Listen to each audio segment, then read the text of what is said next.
As you know, we are in Unit 2. In this unit, there are two parts. Legal and ethical issues we have already covered. And this is the second part, risk management. Actually, this unit can create many questions in the examination. So that's why I am actually spending a lot of time on this unit so that a full coverage is given. So in this particular part, in Unit 2, we are talking about risk management. Risk means risk of information security. So we are not dealing with other risks. Like we are not dealing with risks related to healthcare or risks related to traffic accidents. That is not our focus. Our focus is risk to an organization when the security of the information is compromised. That is what we are talking about. So in this there can be several things which can be talked about. One of the starting points which I have already covered earlier also is the standard which has been given by the International Standards Organization, ISO. The name of the standard is ISO 2020. The title itself is Information Security Management System. This standard was created by IEC, International Electrotechnical Commission. So their IEC is also written in the number of the standard. This we have already discussed in the class, and in this particular unit, one important question can be asked is, what is the difference between uncertainty and risk? Because in general English, when we say uncertainty, we mean risk and vice versa. But they are not really same. There is a difference.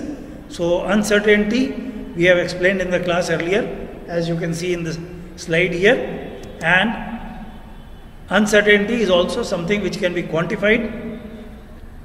The great scientist, German physicist Werner Heisenberg, he has given us what is called the Heisenberg's uncertainty principle, where he says that the energy of a quantum of light is equal to the frequency of the light multiplied by so and so, and that is called the Planck's constant, and the product of the position of a particle and its momentum cannot be less than this number.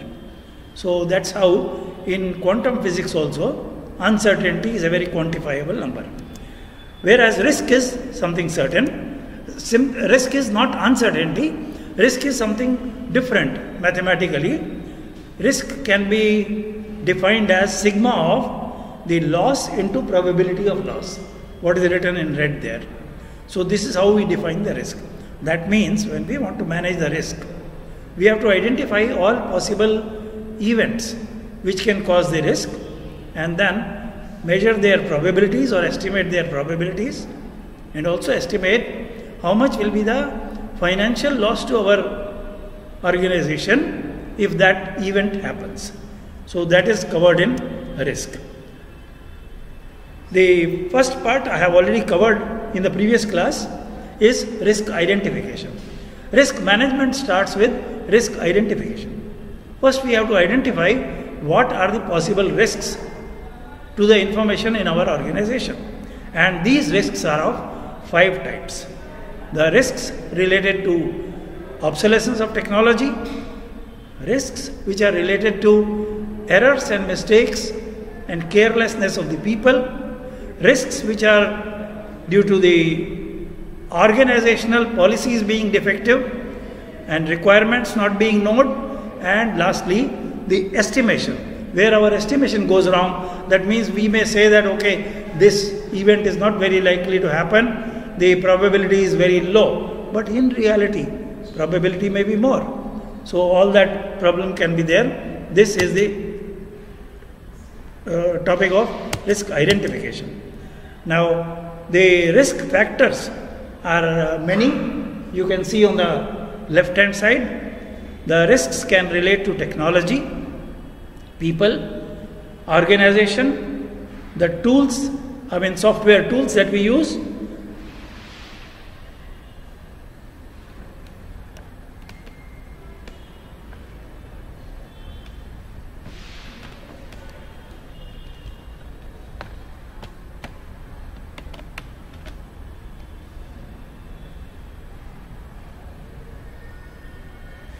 and the requirements which we estimate and things like that.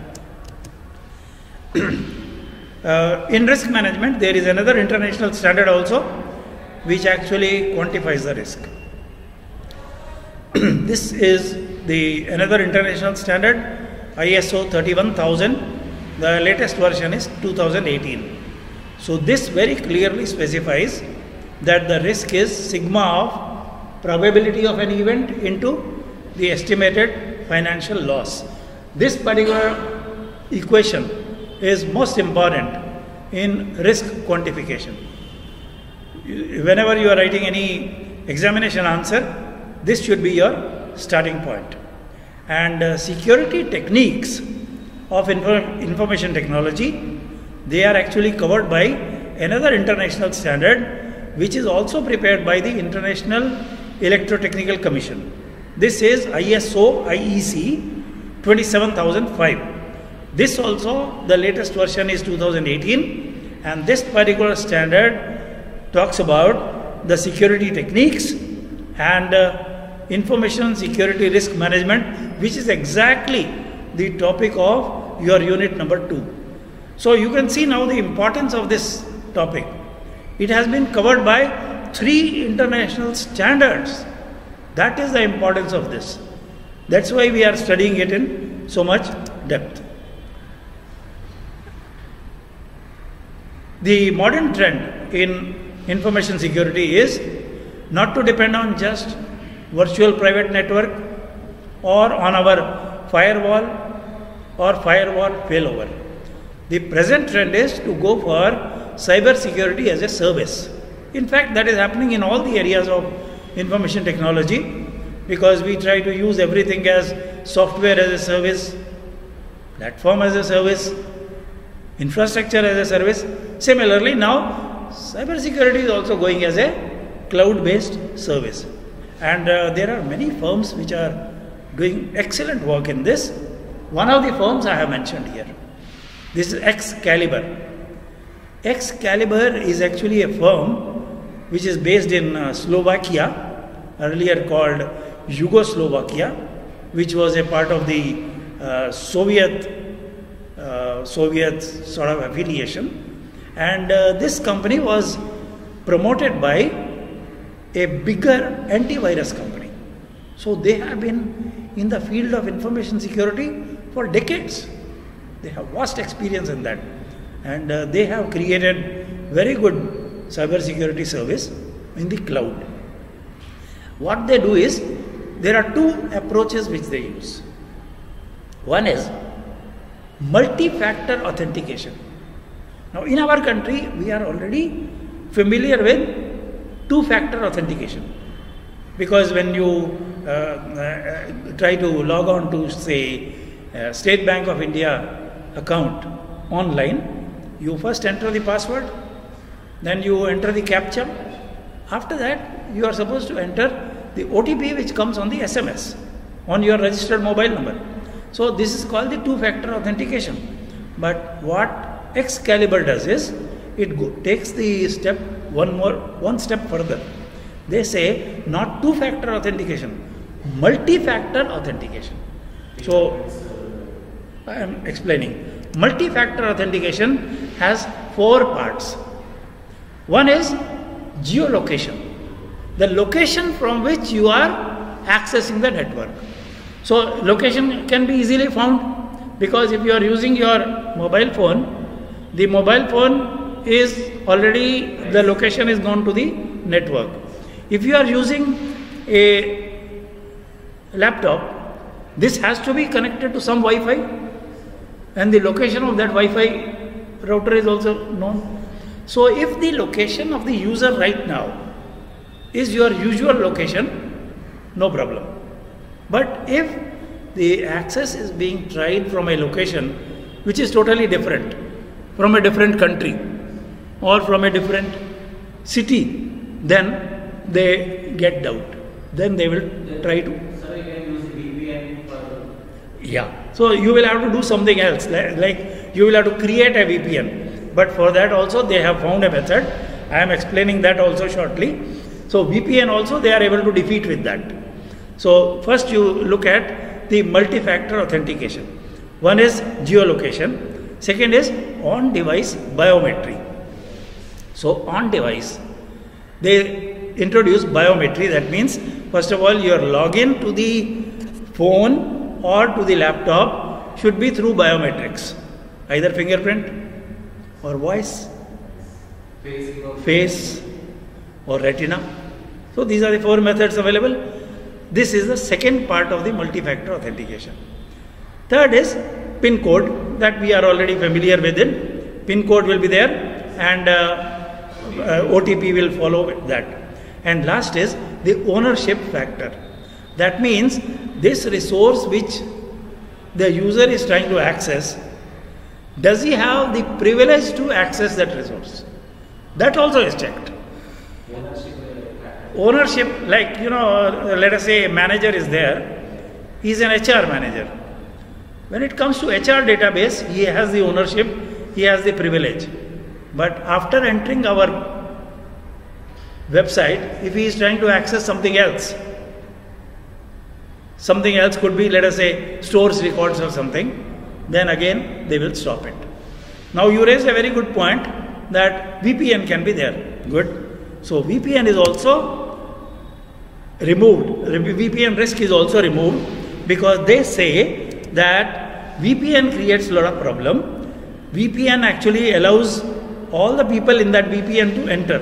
So VPN, they don't depend. Their method is cloud tunnel plus privileged access management. Last line you can see.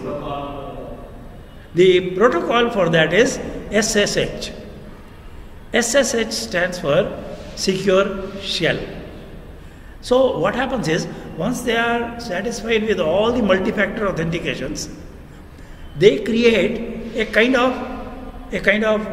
tunnel through which, via Excalibur's cloud platform, the user will be entering our network, not through VPN. So firewall, they are not depending. They are also not depending on the VPN. Their method is privileged access management.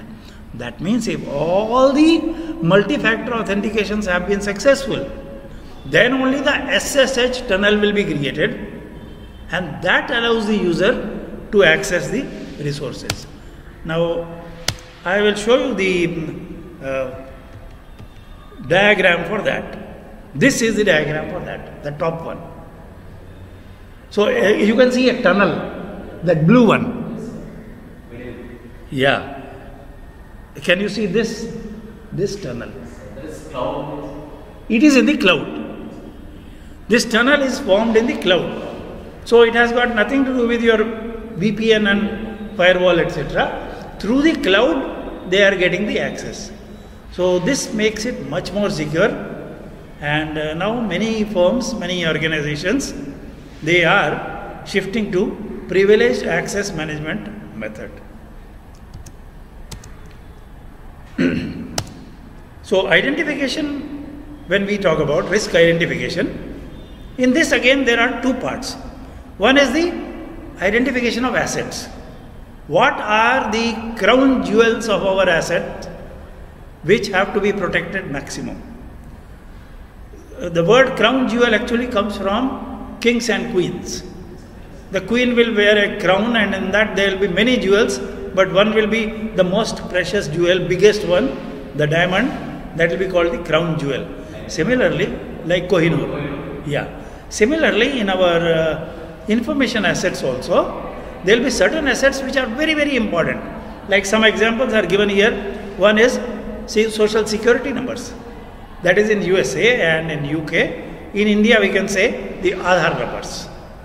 Aadhaar number is very, very precious, because if that is compromised, then that person's privacy and security is totally compromised. So we have to protect it very well. Then intellectual property. Intellectual property is works of art, music, films, e-books. They should not be exposed to the risk. Now imagine a music streaming site like Spotify. Know about Spotify? Music. Or iTunes. iTunes. Now here the main asset is what? Songs. Songs are their main asset. If everybody can directly copy it and download, what is the use? Their assets are gone, na? So there your focus will be on protecting the intellectual property in those songs. Similarly, in a video streaming site like MX Player or Netflix, the main asset is intellectual property. The films, the web series, the videos. So we have to ensure. You can't download. No, actually you can download. Let me tell you. But it remains in your system. Yes. It remains in your system only as long as your account is current. And you will not be able to play it on any other player. You will not be able to even identify or locate it in your directory also. They encrypt it or they don't allow it to be. It does not allow to share the screen. Yeah, no sharing of screen and all that. So that's how intellectual property is to be protected. And the third example given here is the information which falls under Sarbanes-Oxley regulatory requirements. This is again pertaining to USA. This deals with financial reporting. Finance is always a very critical matter, because if financial information is compromised, the losses can be enormous. Not only the losses can be enormous, we can run into legal responsibility with the government. So that kind of information which deals with financial regulatory things like reporting the profit and loss and reporting the invoices of a company to the GST network, those things are very critical and they have to be protected. So these become our assets. And then we have to identify, as the second part, we have to identify the vulnerabilities. For each of these assets, what is the vulnerability? What kind of attack can happen on this? Like I said, for music and videos, the attack is in terms of downloading and copying.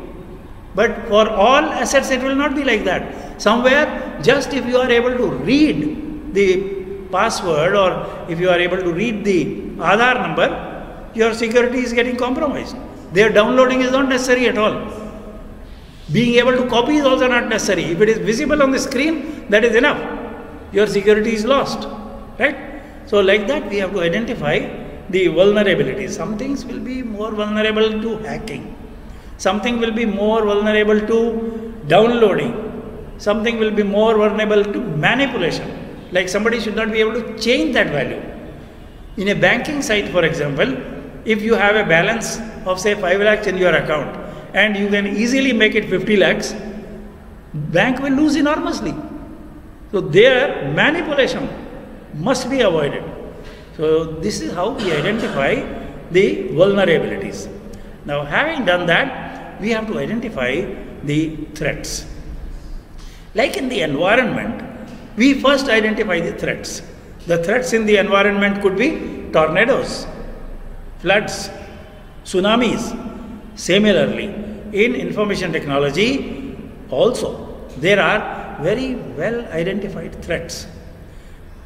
One is crime syndicates. You must have heard of a term called dark web. Yes. Dark web is not internet. It is a kind of parallel internet which is totally underground. Hackers use that.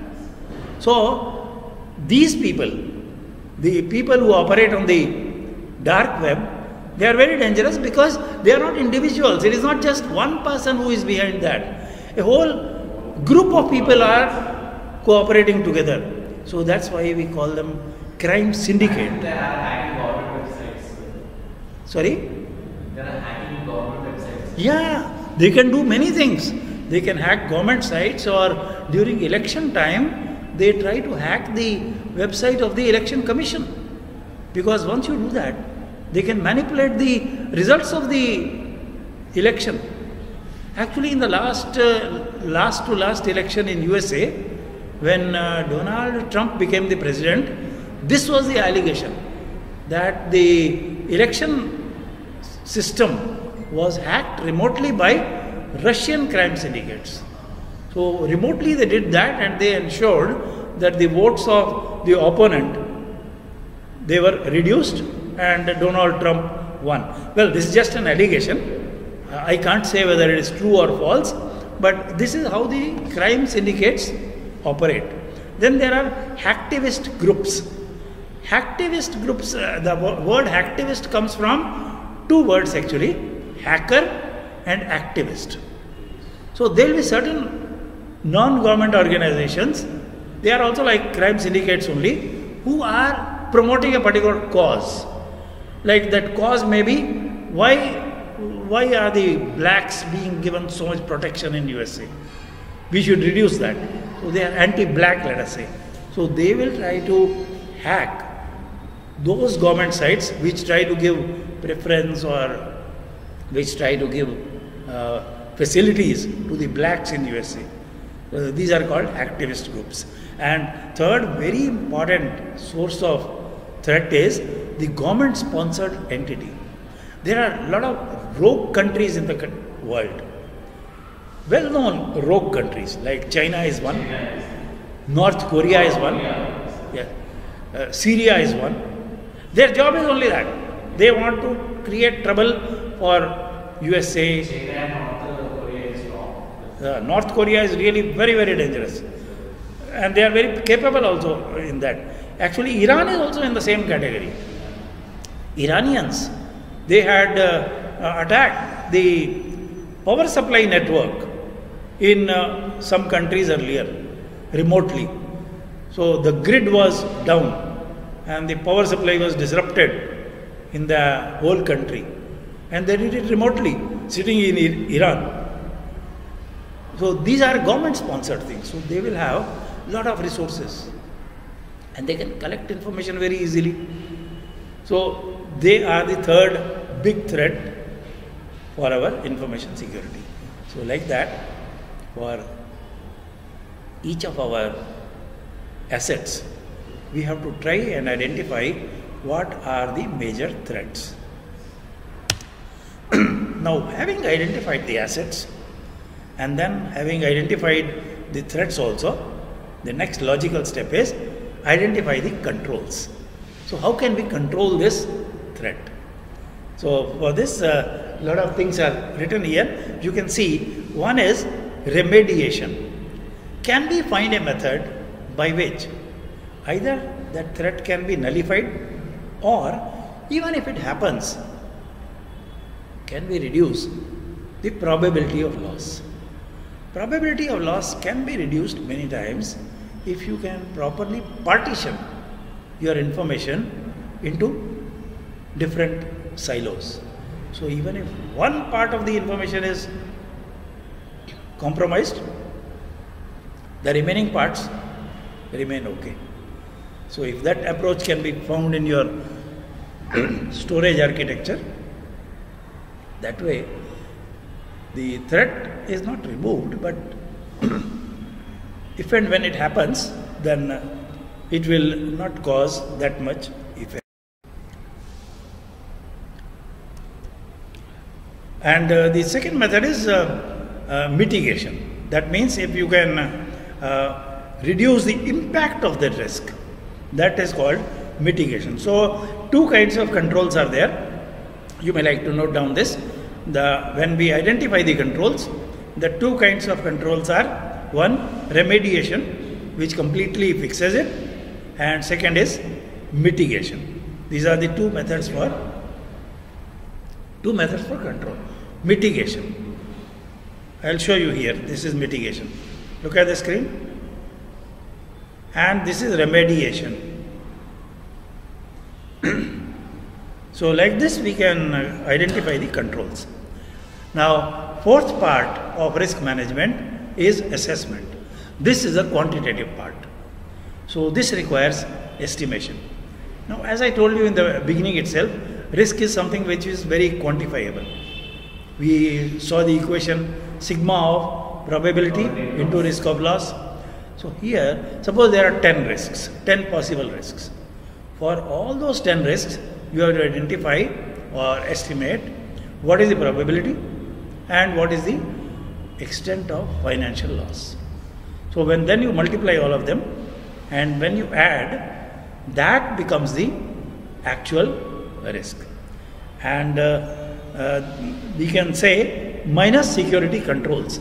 So suppose we have identified two controls, remediation and mitigation. So they will reduce this risk to some extent. Let us say we estimate that remediation plus mitigation will reduce it by 30%. Then from the total risk figure, you reduce 30%, that becomes the net risk to our assets.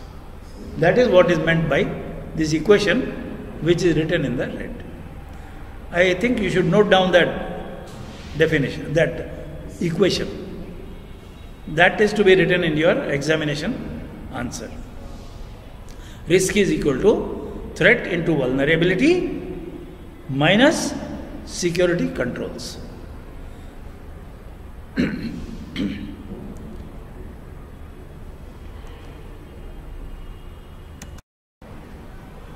So first risk control we have done, and after that assessment. Now next will be treatment. Treatment means once a risk has been assessed and analyzed, we have to select the treatment options for individual risks.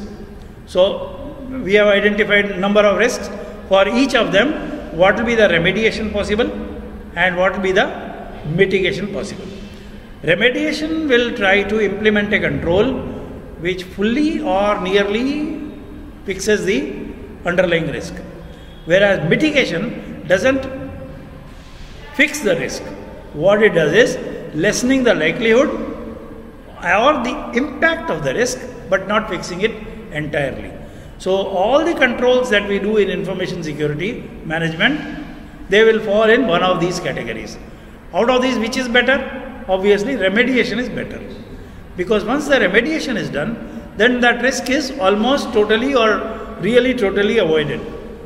Only when our remediation control fails, we should think of mitigation, like partitioning of the information storage and VPN. All these things we can think of if remediation has not totally succeeded. The third method of risk management is transference. Transference means the risk is remaining. I could not do remediation also perfectly. Mitigation is also not 100% possible. Then what do? The third method is transference. That means, can I transfer the risk to someone else? Who is that someone else? Insurance company. Because insurance people are the real experts in handling risk. When we take a vehicle insurance, the risk of the road accident still remains. Risk doesn't disappear. You may be wearing the helmet, you may be using airbags in your car, but with all that, still the risk remains. So we go and take the insurance policy. That is transference. Now what the insurance company does is, they have actually got statistical experts. They are called actuaries who calculate and estimate the risk very precisely. They have a lot of probability techniques which they use. This is a very highly mathematical area. So they estimate the risk and then they charge a premium based on that. So then they are certain that if we sell many policies like this at this premium rate, the probability of the risk for individual policy is so much, and therefore still the insurance company will make profit. So that's how they take the risk.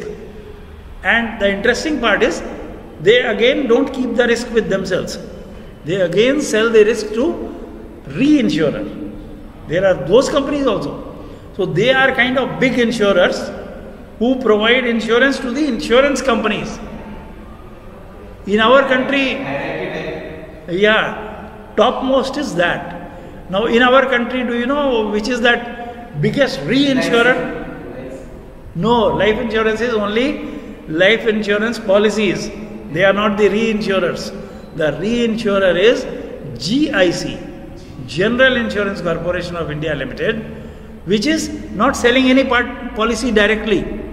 You cannot go to GIC and say, for my car I want a policy. They will not give. But they will give a policy to insurance companies. If United India Insurance Company goes, they will give them a policy for 100 crores that we will cover your risk. So these insurance companies also, they don't keep the risk with themselves, they further transfer it. And GIC may be also transferring to some foreign companies, we don't know that right now. So nobody really takes the risk. Actually, it is all transference. So in information security also, this kind of insurance is possible. We have to approach an insurance company and then we have to say that if this event happens, then this is the amount which should be reimbursed to me. In legal parlance, this contract is called indemnity contract. Indemnity. The speciality of the indemnity contract is that it is a bipartite contract, of course, where one party is the insurer, other party is the insured, but the consideration, the price, is not called price here. The term for price is premium. That's why for all insurance policies, we don't say price of the policy. We say premium for the policy. This word is actually confusing because when you use the word premium in normal English, it means something extra. But here, premium is not something extra. Premium is the price itself. That is how the term is used. And second speciality of indemnity contracts is that if you have paid the consideration, that means if you have paid the premium and the risk doesn't happen, that event doesn't happen, you can't claim the money back. You can't say that now you give back my premium. That is not possible. Whereas in a sale and purchase scenario, that is possible. I want to buy something, I have not purchased, I can ask for a refund. But in indemnity contracts, no refunds are possible like that. Event may happen, event may not happen, but whatever premium you have paid in advance, and it is always paid in advance only, whatever premium you have paid in advance, that remains with the insurance company forever. So that's how risk is transferred. And the fourth method is risk acceptance. Because there are certain companies which will say, why should I go to the insurance company? My company itself will accept the risk. That means I will provide sufficient reserves in my balance sheet to take care of the event when it happens. There is a very practical example in our own state where an organization did that. You know, TSRTC, Telangana State Road Transport Corporation, they have thousands of buses. So they are supposed to take insurance for all the buses. The amount will run into crores and they have to pay that money to the insurance company. So at one stage, long back, TSRTC took a decision. Instead of paying so many crores to the insurance company every year, I will keep that money in my reserves. I will go on accumulating that. I don't take the insurance, and when the accident happens, I will use that money. But this cannot be done by a smaller company. As an individual, you can't do it. You have only one car, and if that car meets with an accident, your life is practically ruined. You cannot take that kind of risk. But a very big company, where the assets are very large in value, very large in number, they can take such a decision. So RTC had shown that example, but this is a very, very unique case. Most of the companies don't do that. They are literally not prepared to do this kind of risky thing. It's very risky also, because if more accidents suddenly take place, your reserve will not be sufficient. You will have to close down the company. That is the risk. So everybody cannot do that, but okay, RTC did that. So that is called risk acceptance. And one more method is risk avoidance. Actually, the example which I gave you about Excalibur company, which provides the privileged access management, that falls in this category. So we don't depend on VPN, we don't depend on firewall failover. We totally find a technological solution where the risk itself can be totally avoided. That becomes the example. So here in red there is one example also which you read, that we have to identify servers with such operating systems which are about to reach the end of life, and therefore if we are using such servers, we are taking a lot of risk. So if you upgrade all these servers, then that risk is avoided, no? Actually, that should be done by every organization. We should not continue to use operating systems which are no longer receiving patches from the manufacturer. For example, if a person is still using Windows 95, for Windows 95 no security patches are coming. For Windows 10 also, after some time, for Windows 7 also, after some time, security patches will stop because it's also already obsolete. After that, Windows 10 has come, 11 has come, 15 has also come. So we should avoid the risk by constantly updating our applications and also our operating systems. So we'll stop the class here today.